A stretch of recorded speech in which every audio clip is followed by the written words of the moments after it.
ជំរាបសួរពុកម៉ែបងប្អូនសាជាថ្មីម្ដងទៀតវិលត្រឡប់មកកាន់ YouTube Channel ជំនឿនៅអេពីសូតទី9បាទយើងបែកគ្នាអស់8អេពីសូតហើយតើបងប្អូនសុខសប្បាយទេខ្ញុំមានតែពាក្យដដែលសួរសុខទុក្ខទៅបងប្អូនទាំងអស់គ្នាដែលជាអ្នកតាមនៅ YouTube Channel ជំនឿហើយនឹងអ្នកដែលមិនទាន់បានតាមពីមុនអីហ្នឹងក៏យើងមានការនឹករលឹកសួរនាំដូចតែគ្នាព្រោះតែថាយើងនឹងអាចរាប់គ្នាពីអេពីសូតណាមួយដែលពេលបងប្អូននឹងស្គាល់ YouTube Channel ជំនឿនេះតទៅ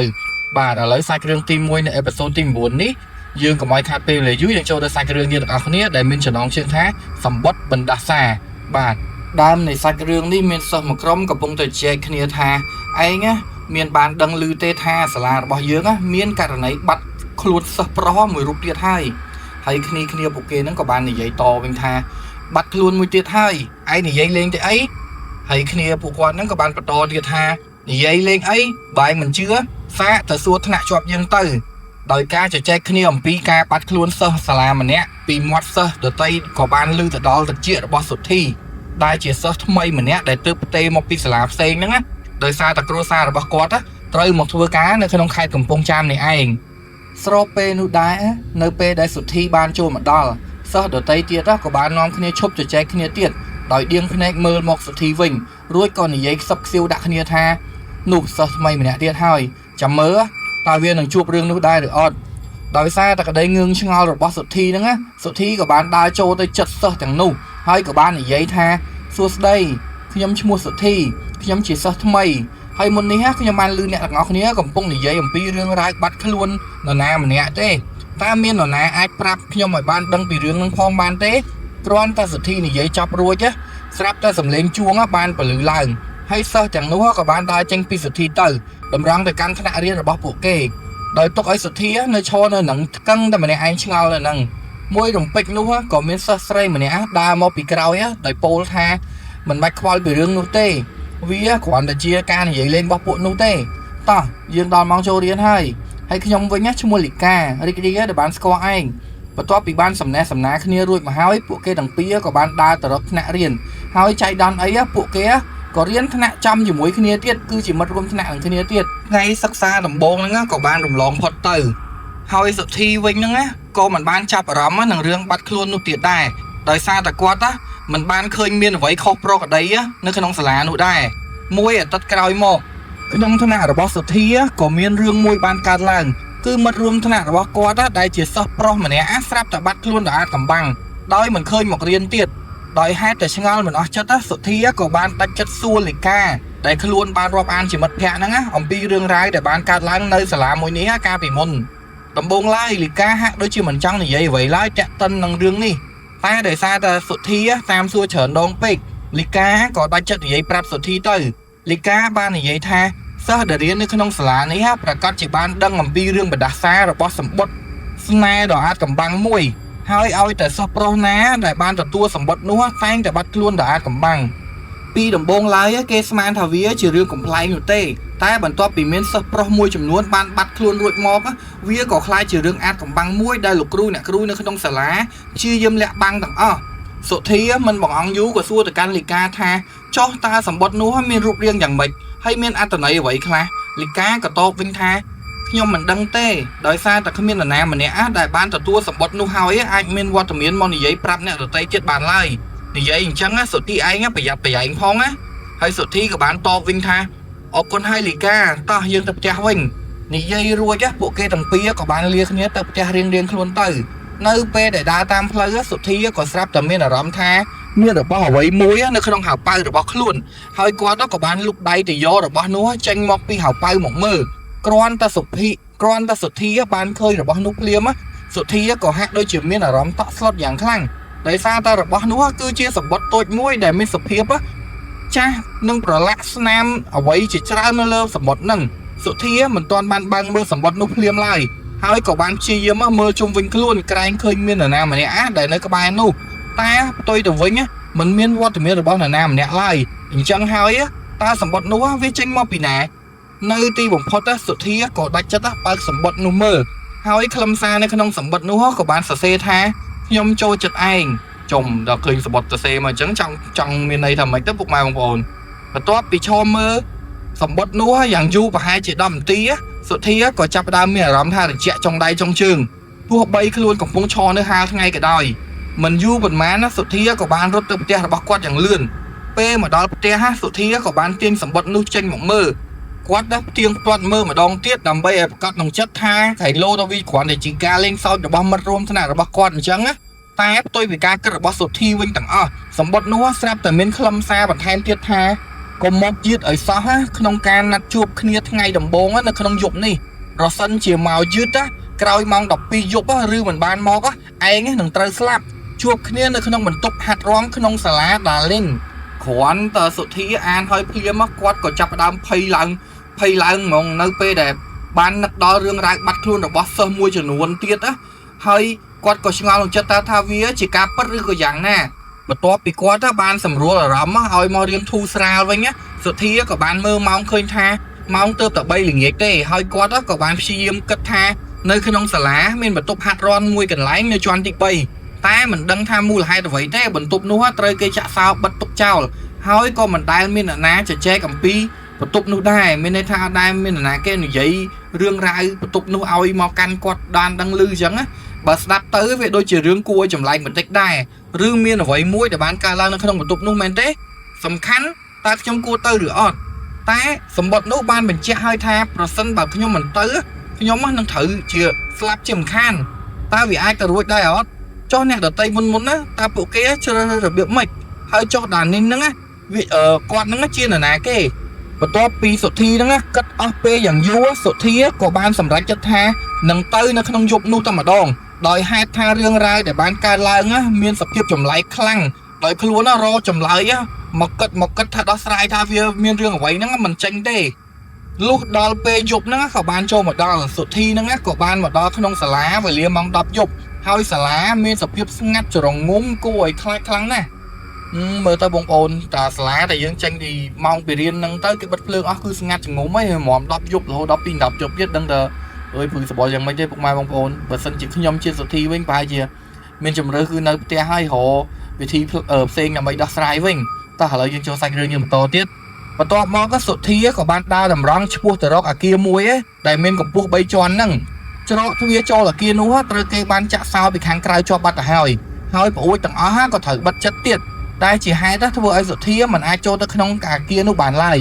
សុធាក៏បានព្យាយាមបើកសោនោះអស់ជាច្រើនដងដែរតែមិនបានសម្រេចសោះហើយមួយរំពេចនោះសុធាស្រាប់តែមានអារម្មណ៍ថាព្រឺឆ្អឹងក្នុងយ៉ាងខ្លាំងសុធាក៏បានងាកមើលក្រោយតែមិនមានអ្វីខុសប្រក្រតីឡើយហើយសុធាក៏បានងាកមើលទៅខាងមុខវិញដោយក្នុងពេលនោះបេះដូងរបស់សុធាហាក់ដូចជាគាំងឈប់លោតមួយរំពេចដោយសារតែច្រកទ្វារដែលមានជាប់សោនោះបានរបើកឡើងហាក់ដូចជាមាននរណាម្នាក់កំពុងរុញទ្វារនោះចូលទៅក្នុងអញ្ចឹងទោះបីមិនមាននរណាម្នាក់នៅក្បែរសុធីក៏ដោយដំបូងឡើយសុធាគិតថានឹងមិនចូលទៅទេដោយសម្រេចចិត្តបែរក្រោយត្រឡប់ទៅផ្ទះវិញតែនៅពេលដែលសុធីងាកក្រោយស្រាប់តែប្រទះឃើញនារីម្នាក់ដែលស្លៀកសម្លៀកបំពាក់សិស្សសាលា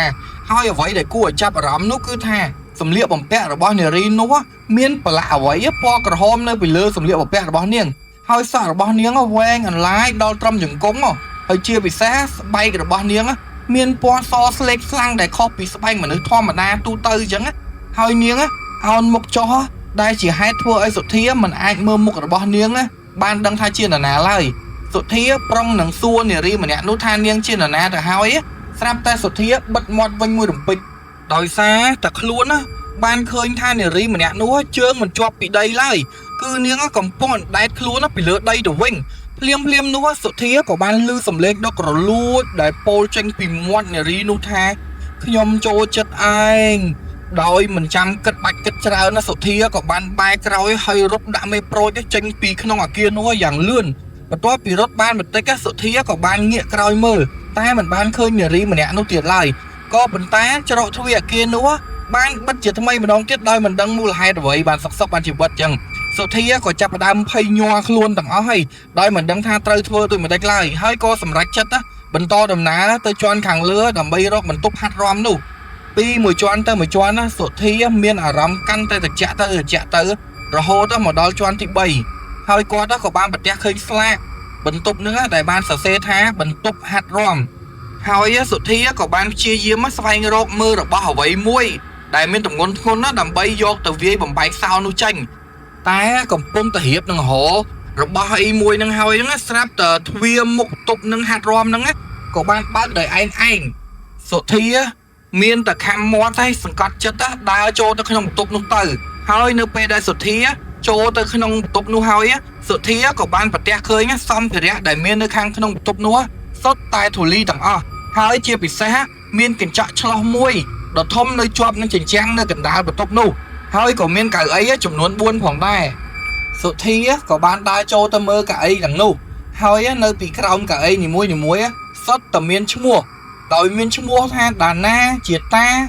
មាឡៃតែចម្លែកឈ្មោះនៅលើកៅអីមួយទៀតត្រូវគេបានឆោតពីលើដើម្បីកុំឲ្យមើលស្គាល់ថាឈ្មោះអ្វីភ្លាមនោះសុធាក៏បាននឹកដល់ខ្លឹមសារសម្បត្តិដែលខ្លួនបានទទួលហើយក៏បានពន្លឺឡើងដោយមិនច្បាស់ក្នុងចិត្តថាដានីនមួយរំពេចនោះទ្វារបន្ទប់ហាត់រំក៏ត្រូវបានបិទលឺសូតផាំងហើយអាកាសធាតុនៅក្នុងបន្ទប់នោះស្រាប់តែចុះត្រជាក់ខុសពីធម្មតាអញ្ចឹងលើពីនេះទៅទៀតកៅអី3ផ្សេងទៀតស្រាប់តែចាប់ផ្ដើមមានចលនារំកិលមករកសុធាដែលជាហេតុធ្វើឲ្យសុធាមានអារម្មណ៍តក់ស្លុតយ៉ាងខ្លាំងមែនទែនហ្មងសុធាក៏បានព្យាយាមរត់គេចចេញតែក៏ស្រាប់តែមានអារម្មណ៍ថាដៃជើងរបស់ខ្លួនត្រូវបានអ្វីមួយមកចាប់ដោយមិនអាចកម្រើកខ្លួនបានឡើយអស់សង្ឃឹមទៅហើយសុធាក៏បានផ្អែកខ្លួនទៅនឹងកញ្ចក់ក្នុងបន្ទប់នោះហើយនៅក្នុងពេលនោះហើយសុធាក៏បានឃើញអ្វីមួយដែលធ្វើឲ្យគាត់មិនអាចបំភ្លេចក្នុងមួយជីវិតគាត់បានគឺសុធាបានឃើញខ្មោចស្រី3នាក់ដែលមានមុខមាត់រលេះរលួយស្ថិតក្នុងសម្លៀកបំពាក់សិស្សសាលាអង្គុយជាប់នៅក្នុងកៅអីនោះកំពុងតែចាប់ដៃចាប់ជើងរបស់សុធីហើយមានម្នាក់ទៀតក៏បានព្យាយាមយកដៃដ៏ស្លេកស្លាំងរបស់ខ្លួនមកច្រវាច់ករបស់សុធីផងដែររួចនៅពេលនោះសុធាចាប់ផ្ដើមនឹងរៀបបាត់បង់ស្មារតីដោយសារតែថប់ដង្ហើមដកខ្យល់មិនរួចអញ្ចឹងសុធាក៏បាននឹកដល់សម្បត្តិដ៏ចាស់មួយនោះដែលបានយកមកតាមខ្លួនភ្លាមនោះសុធាក៏បានព្យាយាមលុកដៃចូលទៅក្នុងអាប៉ៅរបស់ខ្លួនហើយចាប់យកសម្បត្តិនោះចេញមកតែដោយសារតែដៃរបស់ខ្លួនត្រូវខ្មោចស្រីចាប់ខ្លាំងពេកសុធាក៏បានបោះសម្បត្តិនោះទៅលើដីហើយចៃដន្យអីសម្បត្តិនោះក៏បង្ហាញខ្លឹមសារយ៉ាងខ្លីថាដានីននៅពេលដែលខ្មោចស្រីទាំង3នាក់នោះបានឃើញឈ្មោះនោះភ្លាមពួកគេហាក់ដូចជាផិតភ័យនឹងអ្វីមួយយ៉ាងហើយក៏បានព្យាយាមរត់គេចចេញពីបន្ទប់ហាត់រាំនោះទៅតែមិនទាន់បានប្រមាណផងពួកគេក៏បានប្រទះឃើញនារីស្លៀកឈុតពណ៌ក្រហមម្នាក់នៅក្នុងកញ្ចក់ហើយសុធាក៏បានងាកមើលមកក្រោយផងដែរដោយមុខរបស់នារីម្នាក់នោះនៅជិតនឹងមុខរបស់សុធីមែនទែនដែលជាហេតុធ្វើឲ្យសុធាដួលមកក្រោយភ្លាមមួយរំពេចនោះរូបភាពនៅខាងក្នុងកញ្ចក់ហ្នឹងក៏បានផ្លាស់ប្ដូរដោយបង្ហាញអំពីការហាត់រាំរបស់នារីសិស្សសាលាចំនួន4នាក់បន្ទាប់មកក៏បានបង្ហាញអំពីការរៀបចំគម្រោងធ្វើបាបសិស្សម្នាក់ទៀតដោយសារតានាងត្រូវគ្រូរបាំស្រឡាញ់ចូលចិត្តជាងគេថ្ងៃមួយបន្ទាប់ពីបានហាត់រាំហើយហ្នឹងក៏មានគ្រូប្រុសម្នាក់ចូលមកនិយាយជាមួយនឹងសិស្សនារីទាំង3នោះហើយពួកគេក៏បានចង្អុលទៅកាន់ដានីនបន្ទាប់មកគ្រូនោះក៏ដើរសម្ដៅចូលទៅចាប់ដានីនដើម្បីយកទៅរំលោភដោយដានីនភ័យខ្លាចយ៉ាងខ្លាំងនាងក៏សម្រេចចិត្តលោតចេញតាមបង្អួចពីជាន់ទី3ចុះមកក្រោមតែម្ដងហើយគាត់ក៏បានបាត់កស្លាប់ភ្លាមមួយរំពេចនោះឯងបន្ទាប់ពីរូបភាពស្លាប់របស់ដានីនបានបង្ហាញឲ្យឃើញហើយកញ្ចក់នោះក៏បានត្រឡប់មកជារូបរបស់ដានីនក្នុងខោអាវក្រហមវិញហើយនាងបានចង្អុលទៅខ្មោចស្រីទាំង3នោះហើយកៅអីរបស់ខ្មោចស្រីទាំង3នោះក៏ស្រាប់តែបាក់បែកដោយគ្មានមូលហេតុហើយសុធាក៏បានបាត់បង់ស្មារតីក្នុងពេលនោះផងដែរនៅពេលដែលសុធីដឹងខ្លួនឡើងវិញក៏បានប្រទះឃើញសិស្សសាលាជាច្រើនបានចោមរោមមើលមកខ្លួនហើយសុធាក៏ស្ទុះក្រោកមកអង្គុយភ្លាមដោយបាននឹកដល់រឿងដែលបានកើតឡើងកាលពីយប់មិញក្រោយមកសុធាក៏បាននិយាយរៀបរាប់រឿងរ៉ាវដែលខ្លួនបានជួបប្រទះកាលពីយប់មិញជាពិសេសករណីឃាតកម្មរបស់សិស្សស្រីដែលមានឈ្មោះដានីនហ្នឹងនឹងគម្រោងការធ្វើបាបពីមិត្តរបស់នាង3នាក់នោះហើយសុធាក៏បានដឹងថាក្រោយពីដានីនបានខ្លាចជាខ្មោចតៃហោងនាងក៏បានទៅលងបន្លាចអ្នកដែលធ្វើបាបនាងឲ្យស្លាប់ជាបន្តបន្ទាប់ហើយប្រឡឹងរបស់ពួកគេហ្នឹងក៏ត្រូវបានជាប់ឃុំនៅក្នុងកៅអីនៃបន្ទប់ហាត់រាំនោះដែរហើយគ្រូប្រុសដែលមានគោលបំណងចង់ធ្វើបាបដានីនហ្នឹងក៏ត្រូវបានប៉ូលីសហ្នឹងចាប់ខ្លួនផងដែរដោយគ្រូនោះជាកូនរបស់នាយកសាលានោះឯងដូច្នេះហើយបានជាព័ត៌មានដែលពាក់ព័ន្ធនឹងសាលាហ្នឹងត្រូវគេបិទចិត្តយ៉ាងស្អាតហើយចាប់តាំងពីពេលនោះមកហ្នឹងគេក៏លែងមានឃើញវត្តមានរបស់មនុស្ស ប្រុសណាម្នាក់ដែលជាសិស្សនៅសាលាហ្នឹងទទួលបានសម្បត្តិបណ្ដាសាឬក៏បាត់ខ្លួនអ្វីទៀតឡើយបាទសម្រាប់សាច់រឿងទី1នេះគឺត្រូវបានចប់នៅត្រឹមហ្នឹងពុកម៉ែបងប្អូនដោយសាច់រឿងទី1នេះគឺចង់ឆ្លោះបញ្ចាំងអំពីរឿងការធ្វើបាបពីសិស្សដទៃទៀតមកកាន់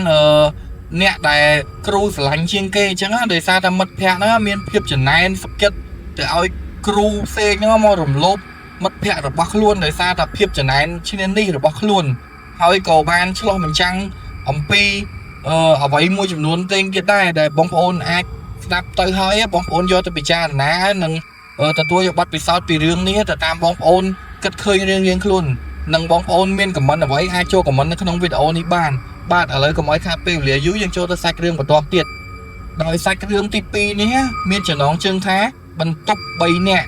ឥឡូវកុំឲ្យខាតពេលវេលាយូរយើងចូលទៅសាច់រឿងនេះទាំងអស់គ្នាដោយដើមនៃសាច់រឿងនេះមានមនុស្សម្នាក់ឈ្មោះថាកៃណាំហ្នឹងគឺជាគ្រូពេទ្យវ័យក្មេងដ៏ល្បីម្នាក់នៅក្រុងភ្នំពេញដែលមានជំនាញផ្នែកចិត្តវិទ្យាថ្ងៃមួយកៃណាំស្រាប់តែទទួលបានការហៅចូលទូរស័ព្ទពីលោកគ្រូរបស់ខ្លួននៅវិទ្យាល័យចិត្តសាស្ត្រមួយកន្លែង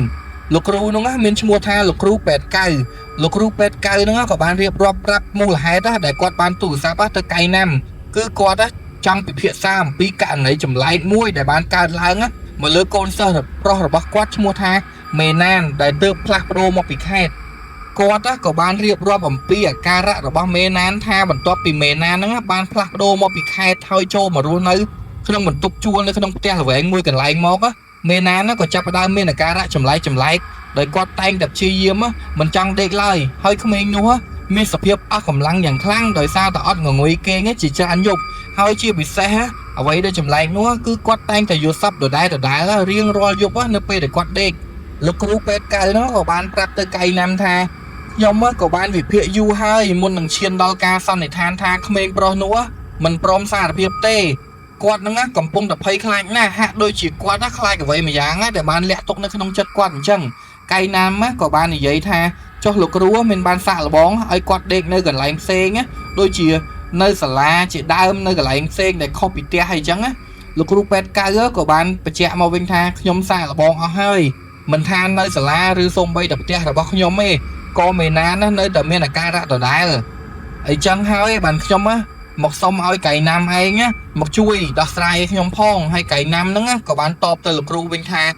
អញ្ចឹងចាំនាំក្មេងនោះមកផ្ទះរបស់ខ្ញុំនាពេលបន្តិចទៀតនេះមក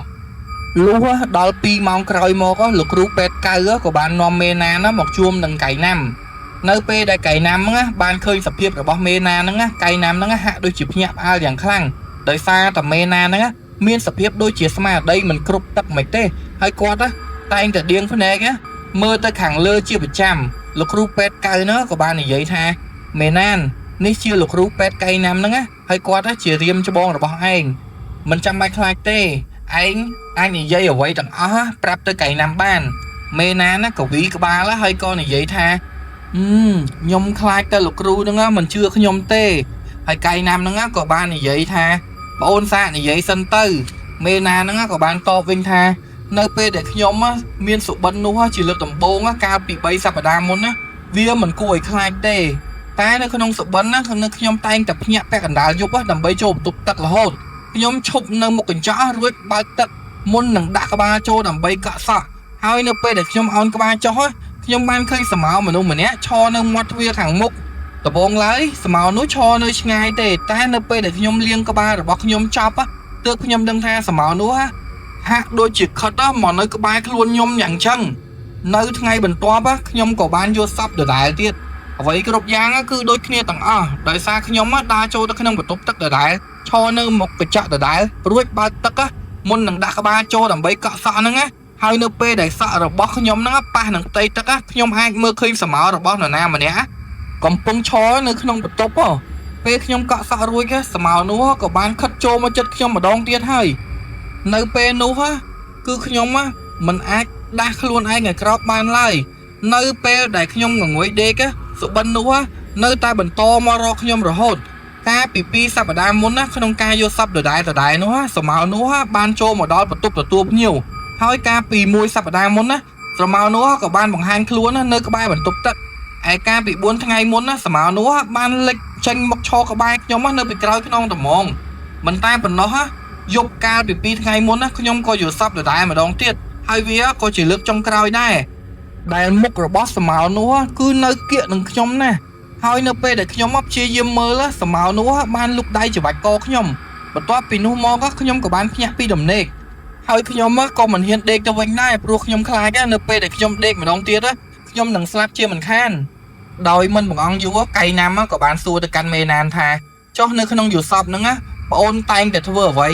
មេណានក៏បានតបថាខ្ញុំកក់សក់មិនដឹងហេតុអ្វីទេ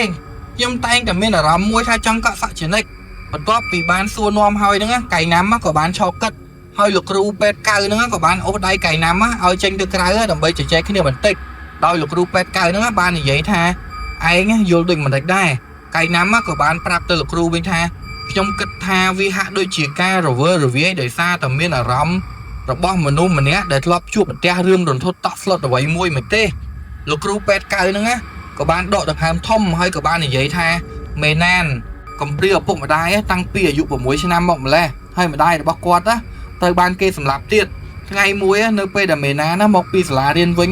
គាត់ក៏បានចូលទៅក្នុងបន្ទប់ទឹកដើម្បីងូតទឹកនៅពេលដែលមេណានកំពុងតែកក់សក់ហ្នឹងស្រាប់តែមានដំណក់ទឹកធ្លាក់មកលើក្បាលរបស់គាត់នៅពេលដែលមេណានងើយមើលទៅលើស្រាប់តែប្រទះឃើញសាកសពម្ដាយរបស់មេណានជាប់នៅលើពិដាននេះបើតាមរបាយការណ៍របស់ប៉ូលីសបានប្រាប់មកអញ្ចឹងកៃណាំក៏បាននិយាយថាចុះស្រមោលខ្មៅនោះជានរណាលោកគ្រូពេទ្យកៅនោះក៏បានបន្តថាខ្ញុំមិនដឹងទេបន្ទាប់ពីការសន្ទនាគ្នាអស់ពេលយ៉ាងយូរពួកគេទាំងពីរក៏សម្រេចចិត្តទៅពិនិត្យមើលនៅបន្ទប់ជួលរបស់មេណានក្នុងពេលល្ងាចនេះហើយលោកគ្រូពេទ្យកៅនិងមេណានក៏បានលាកៃណាំចេញមកមុនលុះពេលល្ងាចក៏បានចូលមកដល់កៃណាំក៏បានមកដល់ផ្ទះល្វែងមួយកន្លែងដែលមាន4ជាន់ហើយគាត់ក៏បានធ្វើដំណើរឡើងទៅជាន់ទី3ដើម្បីទៅជួបលោកគ្រូពេទ្យកៅនៅពេលដែលកៃណាំបានមកដល់ជាន់ទី3គាត់ស្រាប់តែមានអារម្មណ៍ថាចម្លែកដោយសារតែជាន់នេះមានលក្ខណៈស្ងាត់ជ្រងំខុសពីធម្មតាហើយនៅបន្ទប់លេខ301និង302មើលទៅហាក់ដូចជាមិនមាននរណាម្នាក់ស្នាក់នៅឡើយដោយសារតែមិនឃើញមានភ្លើងបំភ្លឺចេញពីក្នុងបន្ទប់នោះចេញមកក្រៅឡើយតែមានសំឡេងបើកទូរទស្សន៍មើលកៃណាំក៏បានដើរមកមើលបន្ទប់លេខ303ហើយគាត់ក៏បានគោះទ្វារបន្ទប់នោះហើយអ្វីដែលចម្លែកនោះគឺថាគ្រាន់តែកៃណាំគោះទ្វារបន្ទប់លេខ303ភ្លាមសំឡេងទូរទស្សន៍នៅបន្ទប់2ទៀតស្រាប់តែបានបិទភ្លាមផងដែរកៃណាំក៏ចាប់ផ្ដើមគិតថាមានអ្វីមិនស្រួលបានកើតឡើងនៅក្នុងជាន់ទី3នេះហើយកំពុងតែឈរគិតតែម្នាក់ឯងហ្នឹងស្រាប់តែទ្វារបន្ទប់លេខ304ក៏បានបើកហើយលោកគ្រូពេទ្យកៅក៏លេចចេញមកដែលបាននិយាយថាកៃណាំឯងច្រឡំបន្ទប់ហើយមេណានស្នាក់នៅបន្ទប់លេខ304ទេរួចកៃណាំក៏បានសួរទៅកាន់លោកគ្រូពេទ្យកៅថាចុះបន្ទប់លេខ303ហ្នឹងមានអ្នកស្នាក់នៅឬអត់លោកគ្រូពេទ្យកៅក៏បានតបវិញថាដូចជាមិនមានទេព្រោះមិនដែលឃើញមាននរណាម្នាក់ចូលបន្ទប់នោះផងនៅក្នុងបន្ទប់លេខ304កៃណាំក៏បានជជែកគ្នាជាមួយនឹងលោកគ្រូពេទ្យកៅហើយជាចុងក្រោយអ្នកទាំងពីរក៏បានសម្រេចចិត្តថានឹងឲ្យមេណានព្យាយាមដេកនៅក្នុងបន្ទប់នេះហើយពួកគាត់ទាំងពីរនឹងនៅចាំមើលពិនិត្យមើលអាការៈរបស់មេណានដំបូងឡើយមេណានជំទាស់ដាច់ខាតតែដោយមានការធានាពីកៃណាំថានឹងស្វែងរកមូលហេតុអំពីអាការៈចម្លែកឲ្យបានមេណានក៏យល់ព្រមតាំងបង្ខំចិត្តគាត់ទៅបន្ទាប់ពីបានរៀបចំរួចរាល់ហើយដោយសារតែម៉ោងទើបតែ8យប់កៃណាំក៏បានចេញពីបន្ទប់304ហ្នឹងដើម្បីសាកសួរព័ត៌មានពីអ្នកជុំវិញនោះកៃណាំបានសួរនាំអ្នកស្នាក់នៅក្នុងបន្ទប់លេខ304 301និង302សំទោសពុកម៉ែបងប្អូនមុននឹងច្រឡំហើយគាត់ក៏ទទួលបានព័ត៌មានថាមានករណីឃាតកម្មដ៏ចម្លែកមួយបានកើតឡើងនៅបន្ទប់លេខ303កាលពី2ខែមុននេះមានបុរសម្នាក់បានមកជួលបន្ទប់លេខ303ហើយបើតាមការសង្កេតរបស់ពួកគេគឺបានបង្ហាញថាឲ្យទៅដល់ពេលពាក់កណ្ដាលយប់បុរសម្នាក់នោះតែងតែបោកក្បាលខ្លួនឯងនៅនឹងជញ្ជាំងហើយនៅថ្ងៃមួយស្រាប់តែបាត់បុរសនោះមិនឃើញចេញដើរដូចរាល់ដងរហូតដល់មានការធំក្លិនស្អុយចេញពីក្នុងបន្ទប់នោះចេញមកក្រៅ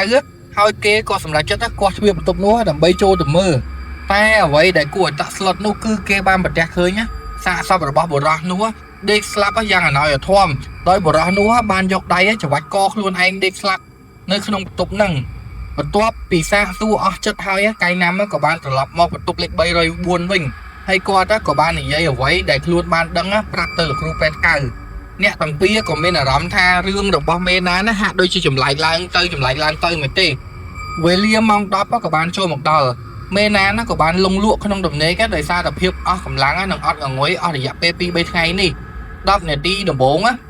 mình khơi nhá miên rương ở vậy ca lan tê tai con từ đó mong đọc cả lá mê ná nó có tu crop lăng liêm mong hai đa sầm đáy từ can vật tục tắc á tiền bật này cái nám á năng lực group bên cái bên cặp nhập aiอย่างkhăng hay vừa qua tầng phía của ban bằng kết mơ tại bị cao á nơi pe đại miền Nam á đa một đòn một cái chọn tục tắc á có chọn đan on một á làm mấy cọ sọ tai nơi pe đại miền Nam on một á tận một rồi bao miền Nam nó sắp để plak đố tới chiều phật phay á đời ca khơi ở vậy mua là cùi khai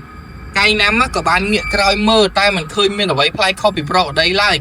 hai cái nám á của ban nghĩa trọ miền Nam vinh liêm núa mê ná nó sắp từ lớp đây đằng phía một chả bạch co được bóc luôn á chẳng khăng tay đây được bóc mê ná nó hạ đôi chùm miên ở vậy muối á một bằng khóm chặt tiên tranh bị có không phê là môi nước phòng đài cây nám á mình một ông vua của strike lang tha chập lang chui mê ná chỉ một toan cây nám á năng lực rupe đó của ban studio thì chập đây được bóc mê ná nó tranh bị co tay ở vậy để vừa nhá thằng pi làng căng nó cứ bộ quạt á mình ai chập đây được bóc mê ná tranh ban tệ tua bay nhá thằng pi chi imอย่างna cả đời không pe nu đá cây nám á của ban cờ lệch này á từ mưa không bị chọc thôi nó không pe nu không tai cây nám á của ban khơi ở vậy muối để vừa quạt á mình ai tổng lệch không mua chỉ vật bọc quạt ban cứ quạt á ban khơi không moi mà nu pro mà nè á đại miền một có sọc ta đầm bay tu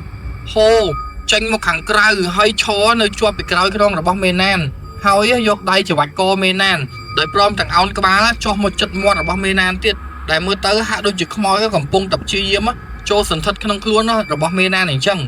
khả năng nô á của miền tây đợt lê á mười cô đại bộ ping để snam chom á ban tổng lệ cho hết bị lơ bị đan và tục tắc á đầm bay ria đang không moi pro nô còn moi cho sần thật á không luôn rồi bom mê nan ban nơi pe đại cày nắm á mơ tơ lơ bị đan á tam rồi dạ còn chạm tục tắc nắng á quát của ban khơi miền không moi x-ray mình nhé để miền mục mọt đôi mê nan đây mình rong chăm vua cày nắm á của ban dục rồi bó răng á để nơi cái bay nó một viên bằng bay tìm chọn không một tục tắc nụ con ta cứ chọn bay phim á mê ná nó của bạn đua slop á nơi lựa ớt phim to bị nu mò các cây nắm á nơi một group pet á của bạn non mê ná nó từ căn tí pet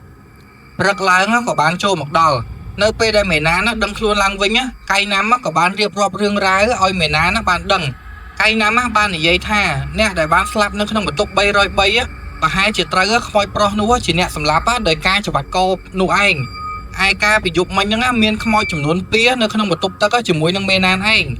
hỏi mê nan á năng lực rupet cái á quát của bạn nhập aoอย่างkhăng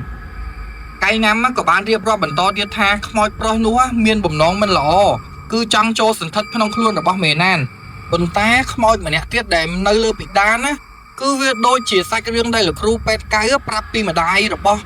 mê nan á để bán slap ca bị môn hình chân tam nhom cất mơ tới và hai chữ không ai mà đây được bác mê nan á quát mà tam thay là xa ca pia con được bác quát á đây bần đa lấy không ai pro nữa mình ai á sầm rạch tam bằng nón vía ban lại và đó bị bán riệp rập chọc ở hai á lục rupet cái á của bạn này nom ai mê nan á từ vọt đầm bay ao lục xong á sao tất cả những đọc rùa ai nơi pe để bộ kế ban từ đó vọt á có miền pre bị khổ mùi ong ban miền xong để ca tha nhôm sray cua tay từ rập hụp được bác luôn tư mình nu nơi đây mình nu không moi nơi đây không moi con từ lô có miền sông thì ca hai phim á nhẹ tầng bay á có ban đăng tha không moi mà đây là bao mê ná á tay từ nơi chất á ta mưa thay là xa mê ná á tăng bị tôi từ hột mò và tôi bị ban sốt thoa sốt môn á rồi đó cua rồi rồi thôi á lực ru pet cay á có ban prap oi mê ná á rơ trên phi bẩn tục nu hồi á oi quạt từ chua nơi ti tăng sen vinh tư hai mê ná á chắc tăng bị pe nu mò á có lén chuột đằng rương chùm lại á đôi bị môn tuyệt đài chỉ vứt ở bao mê ná á có ban vơ mà rọt sập hiệp thò mà đá đôi mà nếu mình kia anh vinh đài bà sầm nhập sai cái rương tivi níคือbanประจับในตรำนั่งพวกไม้บองโอนสำหรับsai cái rương níคือเปย์ได้ยังดับตื้อนังเปย์ได้ขยมบานอ่านตื้อยมตัวบานบอดปิดซาวนังตัวบานจุดนี้ดังประทายเตี้ยตัวเลือเรื่องมวยนี่แต่ทัวร์ยังนั่งáเราเหมือนจังปีchỉ vật dương liê lam mà vậy để dương cua thưa nó vậy để dương mình cua thưa đây chẳng có phục mai bong ồn ta sẽ mẹp phục mai bong ồn vô khơi dần mất phục mai bong ồn chầm chui chu của mình không video đi phong à lấy dương có mấy khan pêu lì dú dương châu từ rương tí bay này episode ní đời rương tí bay bao dương ní miên chờ nón chương thá săn giá sná bay lẹ khăn tỏ lời dương có mấy khan pêu lì dú dương châu từ sạch rương như từng ọc nè đời đám sạch rương nữa á miên mua không anh prom nét mua thắt tòng តង់គឺជាក្មេងជំទង់ម្នាក់ដែលទើបនឹងពេញវ័យហើយក៏កំពុងតែស្ថិតនៅក្នុងវ័យសិក្សាផងដែរតង់គាត់តូចចិត្តនឹងរូបសម្បត្តិរបស់ខ្លួនដែលមានរូបរាងមិនសូវគាប់ភ្នែកអ្នកផងហើយម្យ៉ាងទៀតខ្លួនក៏មិនមែនជាកូនអ្នកមានធូរធារអីដែរដោយសារតង់មានរូបសម្រស់មិនសូវសង្ហាសម្បុរក៏ស្អាតក៏ពុំសូវមានអ្នកណាចង់រាប់អានគាត់ដែរហើយរឹតតែគ្មាននារីណាម្នាក់ជាប់ចិត្តនឹងប្រតិព័រមកលើរូបគាត់ដែរហេតុតែខ្លួនមិនដែលមានសង្សារហើយក៏ចង់បានផងតង់តែងតែលេងឆាតតាមបណ្ដាញសង្គម Facebook រៀងរាល់យប់ក្នុងគោលបំណងស្វែងរកមិត្តនារីមកធ្វើជាសង្សារនៅក្នុងយប់មួយតង់ក៏បានប្រទះឃើញគណនីរបស់នារីម្នាក់ដែលមានឈ្មោះថាទេវីជាសិស្សសាលារៀននៅសាលាជាមួយនឹងតង់នោះដែរដោយនាងជាសិស្សប្អូនរបស់តង់បន្ទាប់ពីបានពិនិត្យមើលគណនីរបស់ក្មេងស្រីនោះរួចរាល់ហើយតង់ក៏បានសម្រេចចិត្តជាប់មិត្តភាពជាមួយនឹងនាងគឺមានន័យថាគាត់ add friend ទៅកាន់ទេវីហ្នឹងក្នុងគោលបំណងជជែកលេងជាមួយគ្នាទេពីដំបូងឡើយតង់មិនមានកូនចិត្តសង្ឃឹមថានារីម្នាក់នោះនឹងយល់ព្រមឡើយតែដោយសារនាងមានរូបសម្រស់ស្រស់ស្អាតដែលមើលទៅគឺមិនស័ក្តិសមនឹងខ្លួនគាត់ឡើយតែផ្ទុយពីការគិតទៅវិញនារីម្នាក់នោះក៏បានទទួលយកការភ្ជាប់មិត្តភាពពីតង់ភ្លាមដោយគាត់ confirm friend វិញអញ្ចឹងបងប្អូនដែលជាហេតុធ្វើឲ្យតង់មានការភ្ញាក់ផ្អើលយ៉ាងខ្លាំងទេវីក៏បានតបមកវិញថាសួស្ដីរីករាយដែលបានស្គាល់តង់ក៏តបវិញថាបាទរីករាយដែលបានស្គាល់បន្ទាប់មកអ្នកទាំងពីរក៏បានជជែកគ្នាលេងអស់ពេលយ៉ាងយូរហើយតង់ក៏បានដឹងថាទេវីទើបនឹងបែកបាក់ស្នេហាដោយសារសង្សាររបស់នាងបានក្បត់ចិត្តហើយនាងកំពុងតែពិបាកចិត្តដែលជាហេតុធ្វើឲ្យនាងបានចំណាយពេលជជែកគ្នាលេងជាមួយនឹងតង់នៅតាមឆាតហ្នឹងទៅតង់ក៏បាននិយាយទៅកាន់ទេវីថាទេវីកុំពិបាកចិត្តអីកាត់ចិត្តទៅទេវីស្អាតសឹងអីមិនខ្វះអ្នកតាមស្រឡាញ់ទេមិនដូចខ្ញុំទេតាំងពីតូចមកមិនដែលមានស្រីណាចាប់ចិត្តនឹងខ្ញុំឡើយដោយសារតែខ្ញុំហ្នឹងអាក្រក់មិនសង្ហាដូចគេមិនដឹងទេណាបានស្គាល់រសជាតិមានសង្សារដូចគេទេវីក៏បានតបមកថាពេលខ្លះមនុស្សប្រុសសង្ហាមិនប្រកាសថាស្មោះស្នេហ៍ទេហើយមើលទៅបងតង់ឯងដូចជាកំសត់ដល់ហើយឥឡូវចាំខ្ញុំយកធ្វើសង្សារមិនដែរយល់ព្រមទេប្រហែលជាបងតង់មិនព្រមទេមើលទៅតង់ក៏និយាយទាំងរំភើបមកថាមែនទេវីនិយាយលេងទេអីបើស្អាតដូចទេវីអញ្ចឹងអ្នកណាមិនចង់បាននោះទេវីក៏បាននិយាយមកវិញថាកុំតាន់អានិយាយខ្ញុំសន្យានឹងធ្វើជាសង្សាររបស់បងបានណាលុះត្រាតែបងសន្យាអាចធ្វើតាមលក្ខខណ្ឌចំនួន3របស់ខ្ញុំជាមុនសិនតង់មិនបង្អង់យូរក៏និយាយមកវិញទៀតថាលក្ខខណ្ឌអីខ្លះដែរទេវីក៏បានតបទៅវិញថាទី1ដាច់ខាតត្រូវតែអនឡាញឆាតជាមួយនឹងខ្ញុំរៀងរាល់យប់ចាប់ពីម៉ោង9ទៅទី2ហាមក្បត់ខ្ញុំដាច់ខាតមិនឲ្យនិយាយឬជជែកលេងជាមួយនឹងស្រីផ្សេងក្រៅពីខ្ញុំទី3ត្រូវតែទទួលយកខ្ញុំឲ្យបានខ្ញុំគឺជាអ្នកស្លាប់ពេលនោះតង់ក៏ចាប់ផ្ដើមងឿងឆ្ងល់យ៉ាងខ្លាំងដោយសារតែលក្ខខណ្ឌទី3ហាក់ដូចជាចម្លែកខ្លាំងតែដោយសារតែអារម្មណ៍មួយមិនដែលមានសង្សារដូចគេហើយចង់បានសង្សារផ្ទាល់ខ្លួនផងតង់ក៏បានយល់ព្រមនឹងលក្ខខណ្ឌទាំង3របស់ទេវីចាប់តាំងពីពេលនោះមកអ្នកទាំងពីរក៏បានឆាតនឹងទូរស័ព្ទជជែកគ្នារៀងរាល់យប់មិនដែលខានជាមួយគ្នាមួយថ្ងៃឡើយតែនៅពេលដែលតង់ចង់ជួបទេវីនៅសាលានាងក៏បានបដិសេធដោយនិយាយថាមិនចង់ឲ្យគេដឹងដោយខ្លាចតង់អន់ចិត្តចឹងនាងក៏បានសន្យាថានឹងទៅមើលកុនជាមួយនឹងតង់ថ្ងៃមើលកុនក៏បានឈានចូលមកដល់នៅវេលាម៉ោង7យប់តង់ក៏បានចាំសង្សាររបស់ខ្លួននៅក្រោមដើមចន្ទរីមួយអ្នកខ្លះហៅថាដើម7បារាំងអញ្ចឹងក្បែរនៅបរិវេណសាលាតង់ចាំអស់រយៈពេល10នាទីតែនៅមិនទាន់ឃើញវត្តមានរបស់ទេវីឡើយហើយតង់ប្រុងនឹងបើកទូរស័ព្ទហៅទៅមិត្តស្រីរបស់ខ្លួនហើយហ្នឹងស្រាប់តែបានលិចមុខរបស់ទេវីហ្នឹងចេញពីក្រោយខ្នងរបស់តង់នៅពេលដែលតង់បានឃើញទេវីនៅខាងក្រៅជាលើកទី1តង់ហាក់ដូចជាភ័ន្តស្មារតីនឹងសម្រស់ដ៏ស្រស់ស្អាតរបស់ទេវីយ៉ាងខ្លាំងរហូតដល់នាងចាប់ផ្ដើមអៀននឹងតង់យ៉ាងខ្លាំងវិញទេវីក៏បាននិយាយថាបងតង់បងចាំអូនយូរនៅតង់ក៏បានតបថាមួយសន្ទុះដែរហើយតោះយើងប្រញាប់ខកនិយាយរួចអ្នកទាំងពីរក៏បានដើរទៅផ្សារទំនើបមួយកន្លែងនៅក្បែរនោះតង់បានទិញសម្បត្តិចំនួន2ហើយក៏បានកាន់ដៃសង្សាររបស់ខ្លួនទៅក្នុងរោងប្រចាំងកុនហ្នឹងឆ្ពោះទៅកាន់កៅអីគូស្នេហ៍ដែលនៅជួរខាងក្រោយគេបង្អស់នៅពេលដែលតង់ដើរទៅរកកៅអីហ្នឹងតង់ស្រាប់តែប្រទះឃើញរឿងចម្លែកមួយគឺខ្លួន បានឃើញមានសមោមនុស្សតែមួយទេគឺសមោខ្លួនឯងឯសមោរបស់ទេវីគឺមិនមានឃើញឡើយតែដោយសារខ្លាចឆោបបាំងអ្នកដតីដែលកំពុងមើលកុនហ្នឹង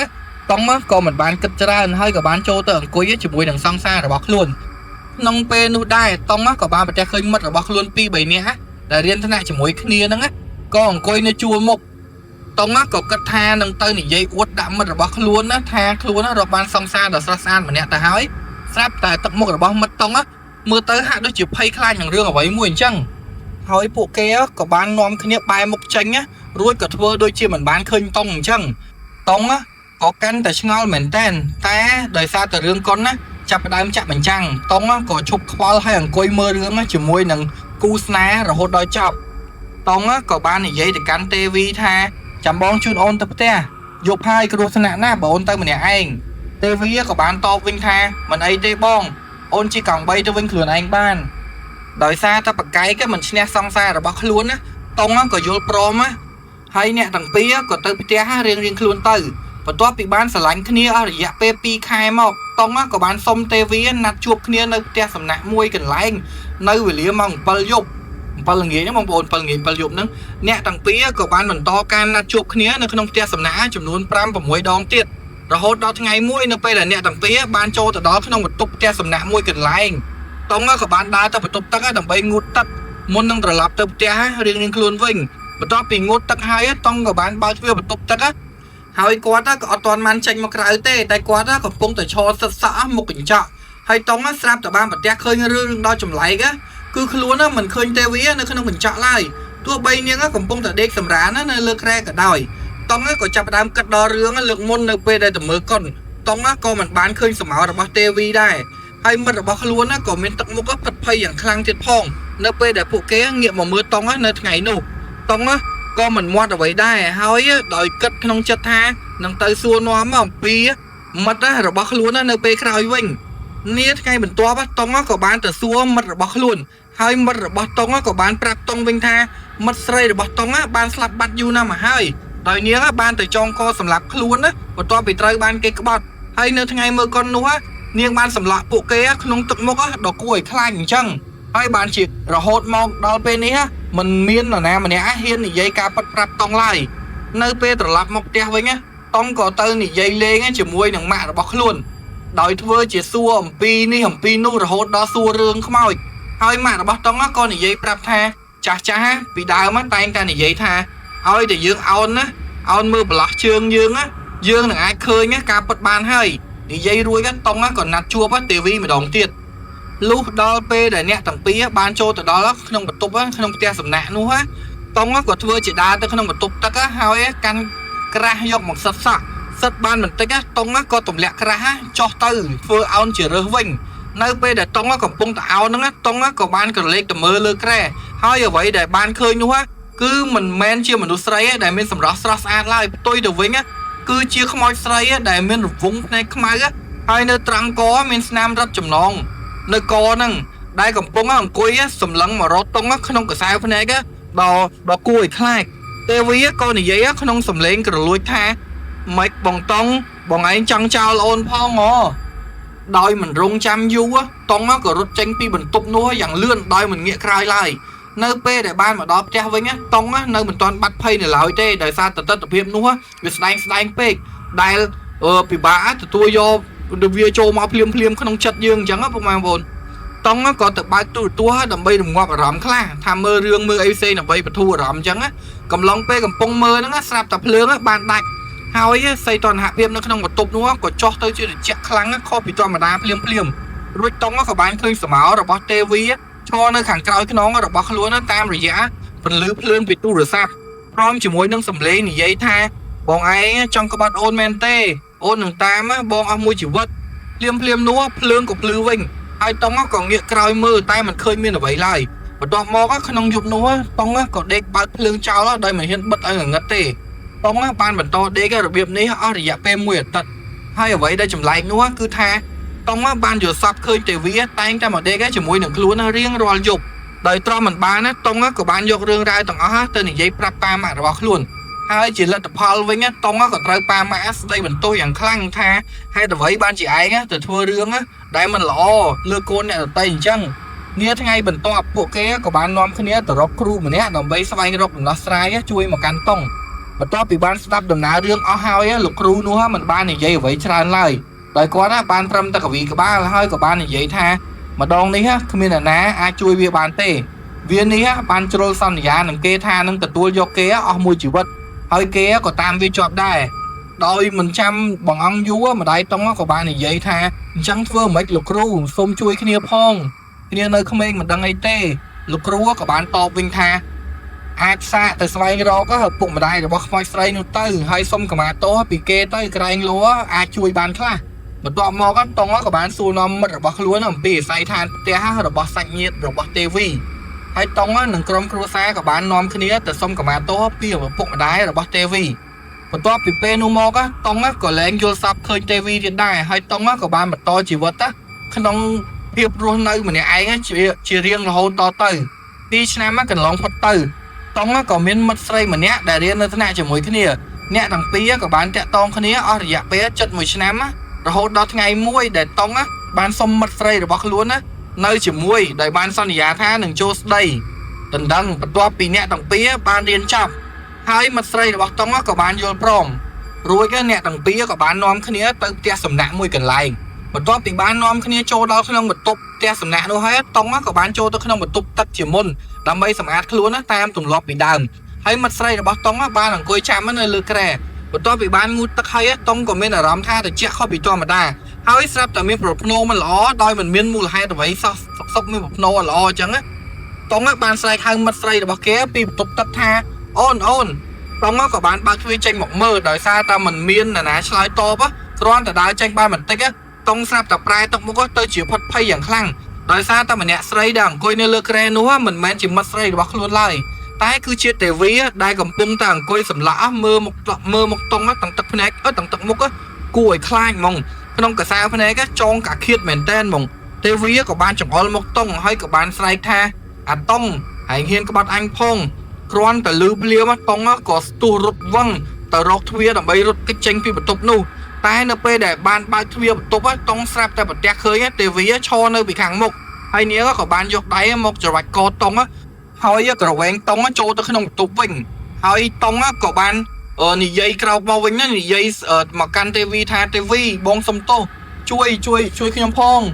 មិត្តស្រីថ្មីរបស់តង់ដែលបានសន្លប់មុនហ្នឹងក៏បានដឹងខ្លួនឡើងដោយឮសំឡេងស្រែកឲ្យជួយនាងក៏បានឃើញតង់ឈរច្រវាច់កខ្លួនឯងតែនៅពេលដែលនាងងាកទៅមើលក្នុងកញ្ចក់ដែលនៅពាក់កណ្ដាលបន្ទប់ហ្នឹងនាងស្រាប់តែមានអាការៈផិតភ័យយ៉ាងខ្លាំងដោយសារតែនាងបានឃើញខ្មោចស្រីម្នាក់ឈរច្រវាច់កតង់ហើយខ្មោចស្រីនោះក៏បានងាកមកមើលនាងដោយខ្សែភ្នែកខឹងសម្បាយ៉ាងខ្លាំងហើយនាងក៏បានឮខ្មោចស្រីនោះនិយាយថាអាតង់ជារបស់អញតែម្នាក់គត់នាងឯងឆាប់ចេញឲ្យឆ្ងាយភ្លាមមិត្តស្រីរបស់តង់ក៏បានស្រែកយំហើយក៏បានរត់ចេញពីក្នុងបន្ទប់នោះដោយមិនខ្វល់ពីការស្រែកឲ្យជួយរបស់តង់ឡើយបន្ទាប់ពីនាងបានរត់ចេញហើយនាងក៏បានឮសំឡេងទ្វារបន្ទប់រំកិលបិទបន្តិចម្ដងរហូតដល់បិទជិតហើយមានសំឡេងចាក់សោផងដែរអមដោយសំឡេងស្រែកឲ្យគេជួយរបស់តង់ដោយគួរឲ្យអាណិតមែនតែនតែជាអកុសលអីចុងក្រោយតង់គឺត្រូវបានអស់ជីវិតដោយសារតែទេវីបានច្រវាច់កសម្រាប់តង់ចោលទៅបាទសម្រាប់សាច់រឿងទី3នៃអេពីសូតទី9នេះគឺយើងបានចប់ត្រឹមនេះហើយចុងក្រោយគឺតង់បានស្លាប់ដោយសារស្នាដៃទេវីហើយក៏ជាកំហុសមួយរបស់តង់ដែរដែលគាត់បានធ្វើរឿងមួយដែលមិនគួរធ្វើដោយសន្យាគ្មានការពិចារណាច្បាស់លាស់សម្រាប់សាច់រឿងទី3នេះគឺខ្ញុំទទួលបានបទពិសោធន៍ថ្មីមួយដែលបានឆ្លុះបញ្ចាំងឲ្យយើងដឹងថាមុននឹងយើងធ្វើអ្វីមួយនៅវ័យជំទង់សូមគិតគូរឲ្យបានល្អិតល្អន់កុំធ្វើអ្វីតាមតែចិត្តនឹកឃើញភ្លាមត្រូវគិតពិចារណារកឬរកគោលរកហេតុរកផលឲ្យបានច្បាស់លាស់មុននឹងសម្រេចចិត្តធ្វើអ្វីមួយតែសម្រាប់បងប្អូនទាំងអស់គ្នាដែលបានស្ដាប់ហើយបងប្អូនគិតឃើញបែបម៉េចទទួលបានបទពិសោធន៍បែបម៉េចបងប្អូនចាំខមមិននៅក្នុងវីដេអូនេះផងសម្រាប់សាច់រឿងទី3នៃអេពីសូតទី9នេះគឺយើងត្រូវដល់ពេលវេលាចប់ហើយគឺនៅក្នុងអេពីសូតនេះគឺយើងបានបញ្ចប់នៅត្រឹមហ្នឹងអញ្ចឹងជាចុងក្រោយ YouTube Channel ជំនឿមានតែពាក្យថាអរគុណទៅកាន់ពុកម៉ែបងប្អូនដែលតែងតែគាំទ្រ YouTube channel ជំនឿនេះតាំងពីវគ្គ1រហូតដល់វគ្គ9អញ្ចឹងខ្ញុំមានតែពាក្យថាសូមអរគុណនិងមានតែព្រាមដៃ10អរគុណទៅពុកម៉ែបងប្អូនទាំងអស់គ្នាទេកុំភ្លេចតាមដានទស្សនាវីដេអូនៅអេពីសូតក្រោយទៀតពី YouTube channel ជំនឿសូមអរគុណសូមជម្រាបលា